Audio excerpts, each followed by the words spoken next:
Hai Mara Nation, balik lagi di Around You episode 2.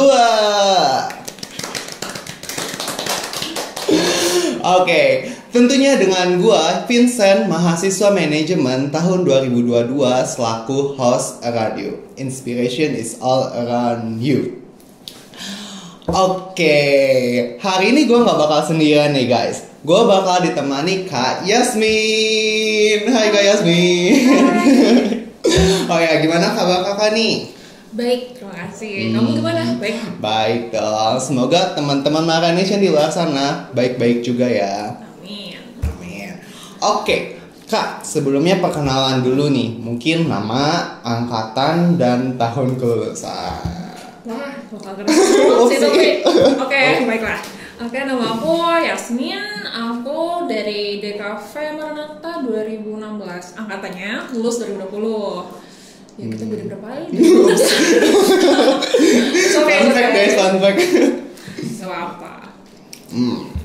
Oke, mantap. By the way guys, kita bakal ngebahas tentang tips and trick tentang manage ourselves atau time management dan namanya toleransi. Asik banget sih. Oke, kita langsung aja ke topiknya ya Kak. Baik. Oke, nah ada TMI dulu nih guys. Sebelumnya Yasmin itu salah satu mahasiswa yang aktif di organisasi waktu masa kuliahnya nih. Ups.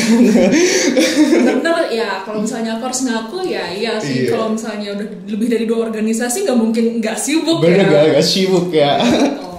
Oh. Oke, nah kalau Kak Yasmin nih waktu masa kuliahnya pernah ikut organisasi apa aja sih waktu selama Organisasi hitung dari paling pertama ya. Dari semester 1 ya Bon. dari awal tuh aku ngikut pertama masuk di UKM dulu pas karena belum bisa masuk himpunan. Jadi pertama aku masuk tuh udah ke MAPAK Maranatha Fotografi itu sekitar 1 tahun. Kemudian aku ikut juga Al-Haq, dia UKM untuk komunitas mahasiswa muslim. Kemudian akhirnya aku bisa masuk himpunan sebagai anggota dan kemudian jadi ketua. Terus sebelum aku masuk himpunan juga ada ikut pasukan komik Maranatha sebagai peserta dan ketua. Itu mungkin organisasi di dalam kampus ya. Di luar kampus masih banyak lagi. Ya cuman paling itu sih. Jadi di dalam semester apa aja nih Kak? Misalnya dari semester 1 ya kan UKM dulu nih. Terus tambah lagi di semester 2 atau di semester 3 tambahnya atau gimana?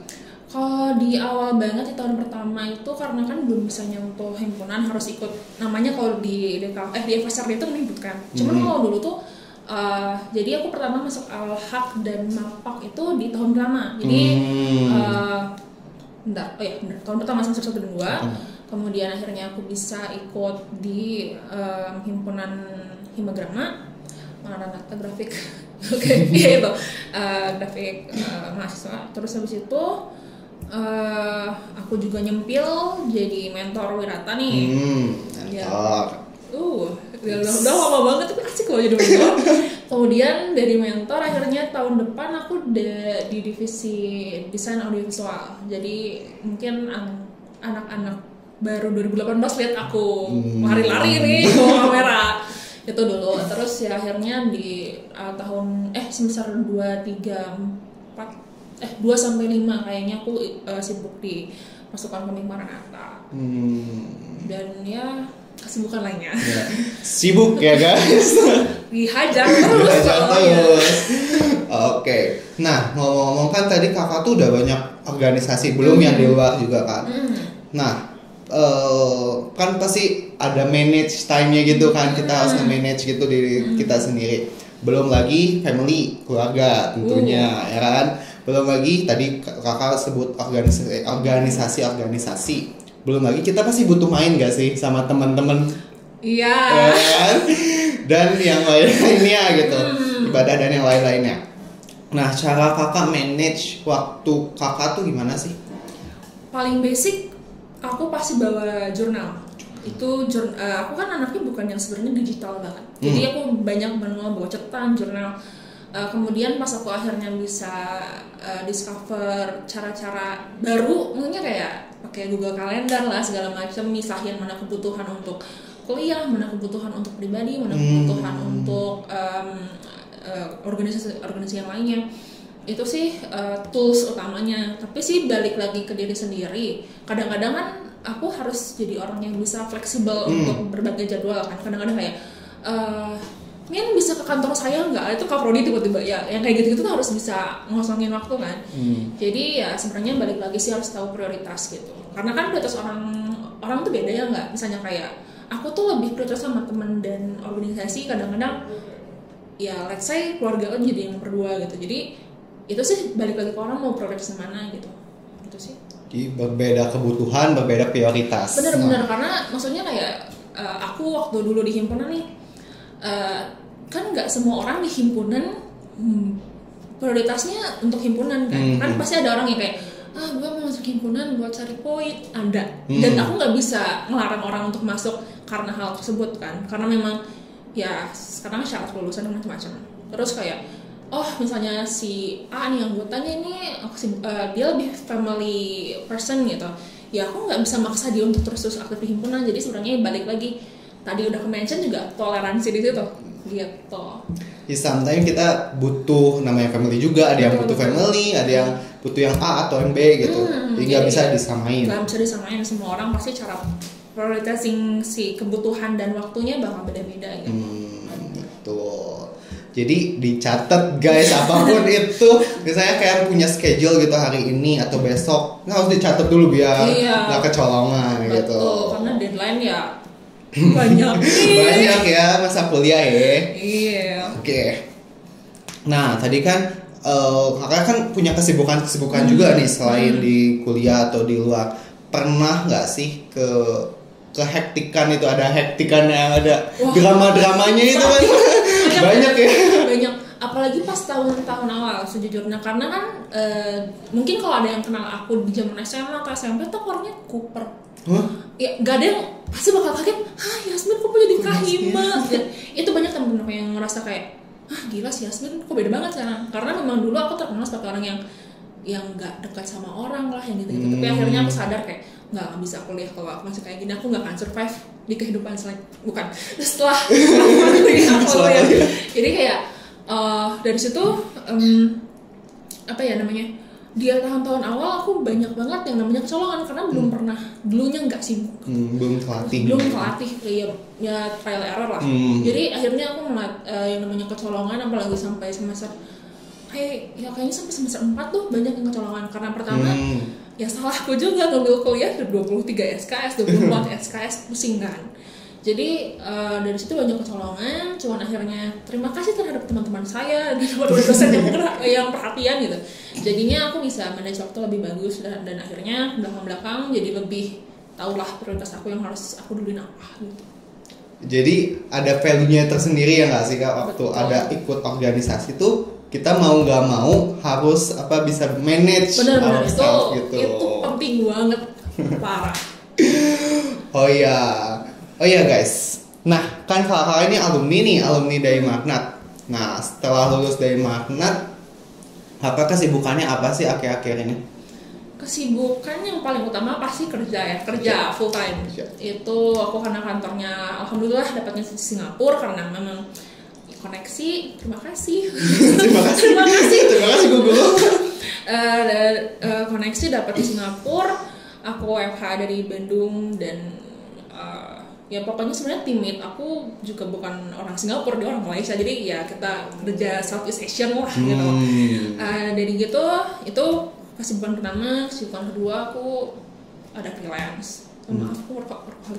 Ada freelance, ada aku ngurusin project sampingan, aku ngerjain juga ada lagi bismillah insyaallah studio gitu kan. Jadi ya itu aja sih paling kesibukan. Enggak, aku jarang main. Tapi dari poinnya itu Kak, ada nggak sih Kak dampak misalnya kan Kakak tuh dulunya aktif di organisasi. Waktu setelah keluar dari dunia perkuliahan gitu kan, setelah lulus, ada nggak sih dampak-dampak yang jadi kalau misalnya gue nggak ikut organisasi, kayaknya gue nggak bakal jadi gini deh. kayak gitu-gitu.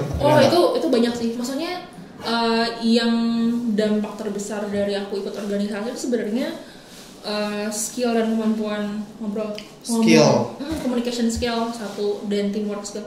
Karena itu bukan hal yang bisa kamu dapetin dengan mudah kalau kamu misalnya nggak ikut hal-hal tersebut. Jadi dulu aku termasuk orang yang malu banget ngomong, kayak terus kadang-kadang kayak miskom, nggak paham kebutuhan orang kayak gimana, karena kan ikut organisasi pasti ketemu orang baru banyak, dan itu tuh yang bikin ngelatih tuh ketemu orang baru dengan ya komunikasi gitu kan, dan akhirnya teamwork skill juga kebangun karena mau nggak mau harus kerja sama orang.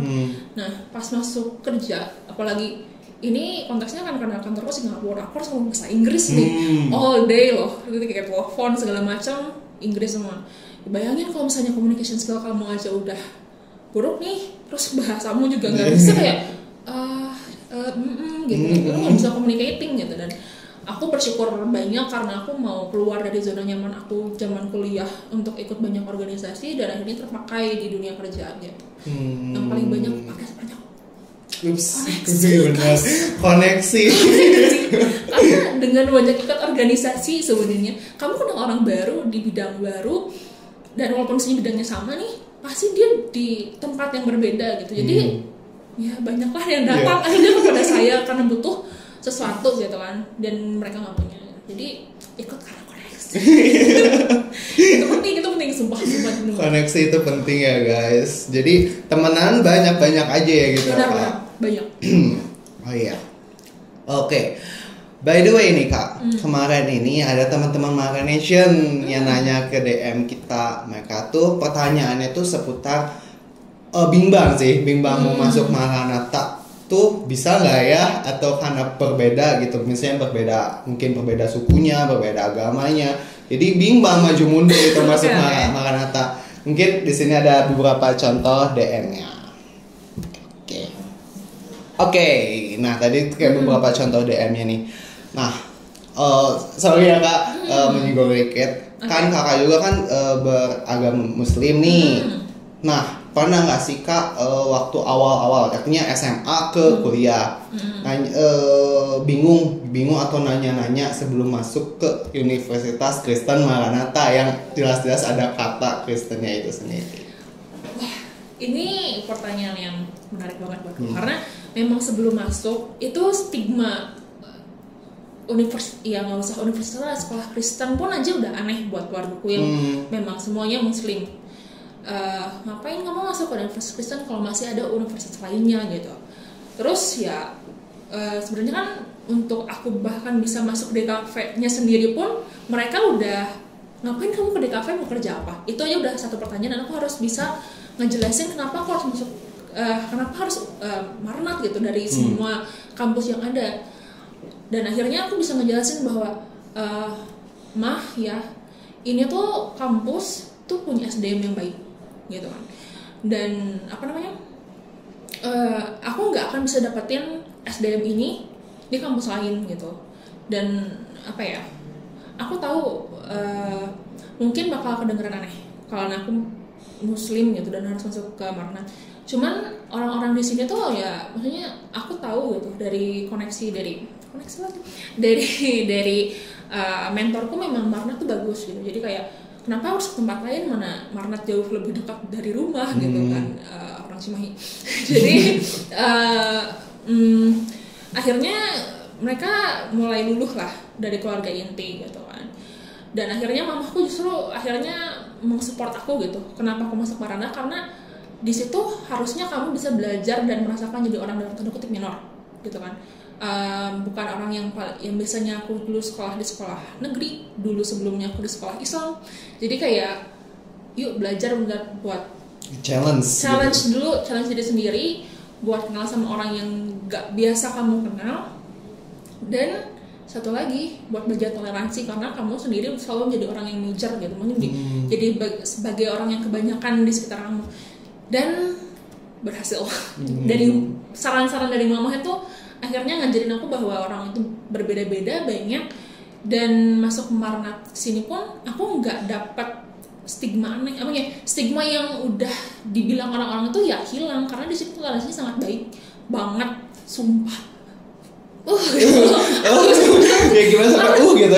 Sampai gitu kayak aku malah jadi jatuhnya kayak guys di Marna tuh enggak ya maksudnya yang kayak kalian ngomongin gitu, karena orang-orang di sini baik, dosen pun sampai ngizinin aku untuk kayak untuk sholat, untuk maksudnya menjalankan ibadahku tanpa harus takut ketinggalan kelas, karena ya mereka paham gitu bahwa kebutuhan kita berbeda-beda gitu. Jadi aku bersyukur bisa masuk Marnat dan apa ya, punya banyak pengalaman dan pelajaran bisa aku ambil dari sini. Jadi itu cuma stigma guys. cuma stigma gitu. Kayak berbeda jauh gitu ya di dalam sama di luarnya. Mungkin di luarnya kelihatannya karena Universitas Kristen gitu, jadi adanya ke apa sih namanya minoritas mayoritas, tapi ternyata nih guys testimoni istilahnya ya. Aku nggak menerima sedikit pun kayak pelecehan, mungkin agak terlalu kencang ya, cuman kayak enggak lah, aku nggak pernah diomongin ya, kayak ya udah you do you aja kamu, yang penting kamu nggak nyinggung orang lain, kelar gitu kan. Ya nyaman. Jadi ke diri kita sendiri gitu, kita kan mau buka atau enggak gitu, mau open minded atau enggak. Iya gitu. Itu sih. Dan di sini alhamdulillah orang-orangnya open minded banget. Oke. Nah, waktu awal-awal juga nih Kak, apakah Maranatha sendiri itu adalah pilihan pertama Kakak atau alasan Kakak masuk Maranatha itu kenapa sih? Berat banget. Kalau dibilang pilihan pertama banget, ya nggak. Aku kok kalau disuruh jujur enggak sebenarnya. Karena memang ya siapa sih yang nggak mau anaknya masuk univ negeri. Cuman karena memang akhirnya dari pilihan pertama aku nggak masuk, pilihan pertama aku tak langsung Marnat. Udahlah, nggak usah kemana lagi, Marnat aja gitu. Karena dari alasan pertama yang aku udah sampaikan ke orang tua bahwa di sini tuh apa ya, SDM-nya baik, dan aku kebetulan nih karena di kafe tuh dulu yang punya game grafis itu di Bandung hampir cuma 2 kampus, 3 kampus gitu. Dan itu semua pas aku bandingin pribadi dari kurikulum segala macam, nggak Marnat terbaik gitu kan. Jadi kayak udahlah Marnat aja gitu. No regrets. Jadi pilihannya tepat ya Bun. Sasarannya tepat gitu. Oke, jadi teman-teman Maranesian yang masih bingung misalnya tadi, aduh mau masuk Marnat, tapi ini gue berbeda nih, gue berbeda apapun itu, berbeda suku atau apa. Nah nggak usah bingung lagi guys, karena udah ada testimoninya dari alumni. So jadi buruan daftar di bawah sini. Oke. Nah tadi kan kita singgung dikit adanya, tadi aku dapat poin perbedaan. Nah perbedaan itu sendiri kan, pasti kan setiap kampus tuh ada perbedaan tertentu ya Kak. Pastinya kayak mungkin sukunya, agamanya, atau apalagi karena kita di Indonesia, kan beragam. Nah, kan dengan ada perbedaan itu kita memerlukan toleransi. Nah, kalau menurut Kakak sendiri, arti kata toleransi itu apa sih? Paling basic aku mungkin bakal bilang ya menghargai ya, saling menghargai satu sama lain. Cuman ya intinya sih jangan saling menyinggung juga sih. Udah menghargai, jangan menyinggung yang gak perlu untuk disinggung, dan saling menghargai kebutuhan orang lain aja sih sebenarnya. Kalau dari aku sih itu. Nggak gue yang paling inilah, gue yang paling keren lah gitu-gitu. No, that's just bad. Tuh, kalau aku sendiri mungkin toleransi menurut pendapat aku ya benar sih, saling menghargai ya paling basic sih guys. Bener saling menghargai, karena karena aku tinggal di Indonesia gitu kan. Kita tahu Indonesia tuh nggak sama, nggak ada yang sama, beragam banget dari ujung ke ujung gitu. Dan kalau misalnya disamain tuh ya nggak ada ujungnya istilahnya ya. Selalu ada perbedaannya. So yaudah, dengan ada perbedaan itu jadi saling belajar gak sih jadinya tuh kayak tahu aja, paham ini tuh kayak gini, suku ini kayak gini. Gitu sih. Oke, mantep. Nah, tadi udah ngomong toleransi. Waktu masa perkuliahan Kakak, khususnya di Maranatha sendiri, Kakak ngerasain toleransi itu sendiri nggak sih? Atau contoh-contohnya gitu? Tadi aku kayaknya udah mention sebagian. Cuman kalau untuk toleransi sendiri sebenarnya ya kerasa banyak banget sih. Karena kan kalau diomongin suku nih, temenku kan banyaknya sebenarnya justru bukan orang Bandung. Ya karena walaupun ya orang Sunda asli tok gitu kan, justru temen aku banyak yang dia dari Sumatera, dari Kalimantan, maksudnya kayak bahkan ya dari suku pun udah beda banyak gitu kan.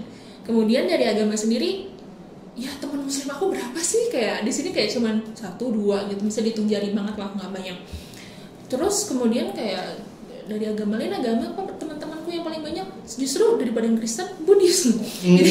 jadi justru kayak nggak usah takut apa sih namanya, gue minor gitu. Iya, gue bener, karena orang di sini udah macem-macem kok, udah kayak ya kasarnya udah sebelum mereka ada lah, karena memang dari temanku dari Aceh pun ada gitu. Dan sorry,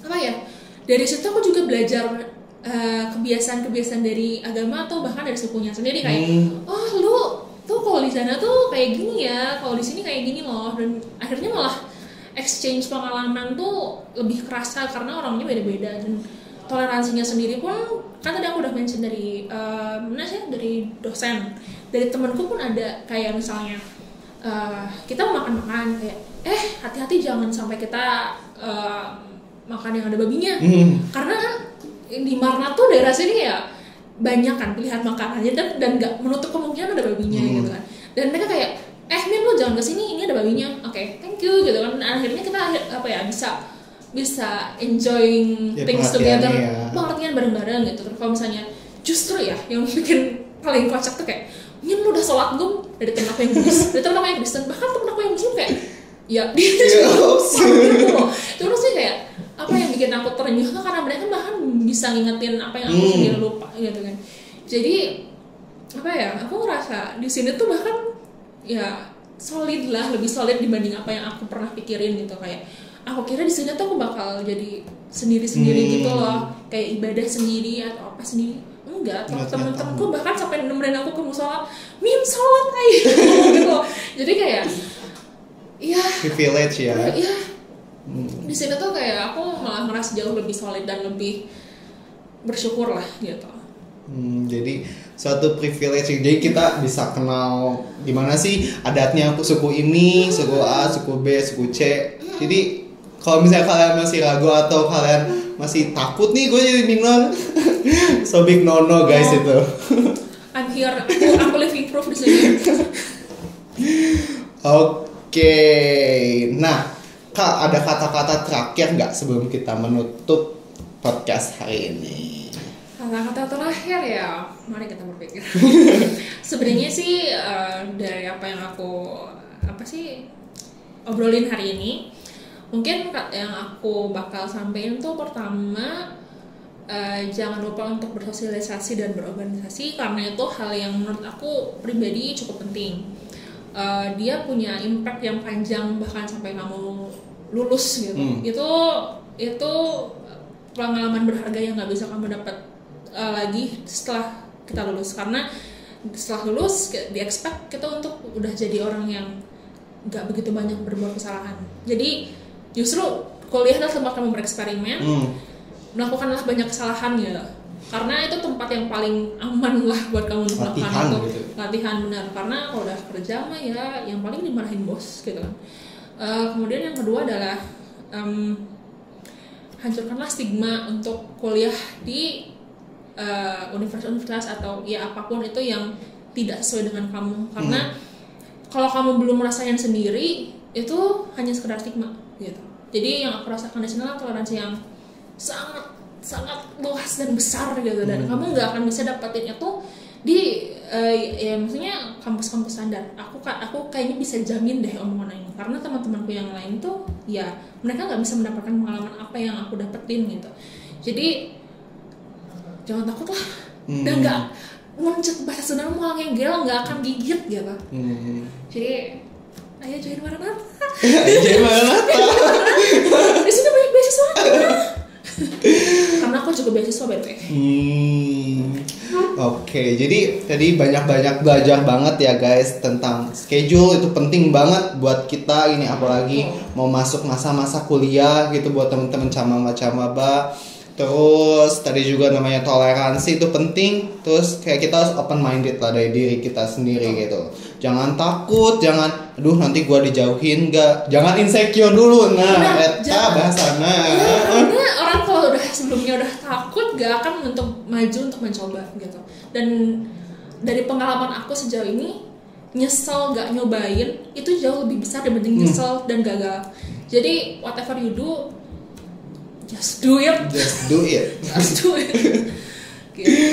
Oke, thank you banget Kak Yasmin udah nemani aku berbincang-bincang di sini. Makasih juga, it's a fun talk. Oke, dah. Nah, buat teman-teman Mara Nation yang masih bingung, ya masih bingung, masih maju mundur, masih takut ini takut itu, udah ada testimoninya guys, alumni dari Maranatha itu sendiri. So buat teman-teman yang mau daftar, jangan lupa daftar link on description box di bawah ini. Langsung aja pencet ya guys. Oke. Nah teman-teman Mara Nation, jangan lupa like, subscribe, comment, and share di YouTube channel Kreasi Mara Nation. Oh ya kak, kita punya moto nih. Waktu nanti aku ngomong around you, kita sama-sama inspiration is all around you ke kamera.